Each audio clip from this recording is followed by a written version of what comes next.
ఇది నా ఫ్రెండ్ యొక్క లవ్ స్టోరీ. ఎక్కడా స్కిప్ చేయకుండా వీడియో లాస్ట్ వరకు చూడండి, మీకు అస్సలు బోర్ కొట్టదు. మనోడి పేరు ఆకాష్, ఇక ఆ అమ్మాయి పేరు ప్రియా. వీళ్ళిద్దరి లవ్ స్టోరీ ఎక్కడ స్టార్ట్ అయిందంటే ఆకాష్ వాళ్ళ వదిన పెళ్లిలో.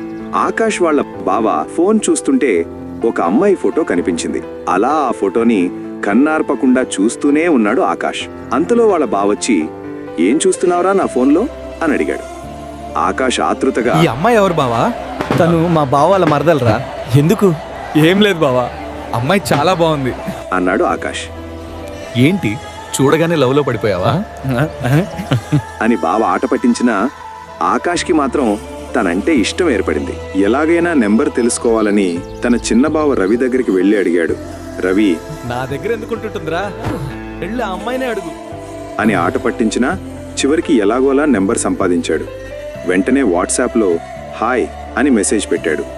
అటునుంచి ప్రియ కూడా హలో అంది. అలా మాటలు మొదలయ్యాయి. మరుసటి రోజు ఆకాష్ ధైర్యం చేసి ఇలా అన్నాడు, మా బావ ఫోన్లో నీ ఫోటో చూశాను, చూడగానే నచ్చేశావు, అందుకే అడిగి నీ నంబర్ తీసుకున్నాను. ప్రియా, బావా ఎవరు? ఆకాష్, రామ్ మీ అన్నయ్య తెలుసు కదా. ప్రియా, ఓ రామ్ అన్నయ్యనా, ఓకే, ఇంకా చెప్పు, నీకో విషయం చెప్పాలి, ఐ లవ్ యూ. ప్రియ ఒక్క నిమిషం ఆగి, నువ్వు నన్ను లవ్ చేస్తున్నావా? సరే సాయంత్రం చెప్తాను అని కాల్ కట్ చేసింది.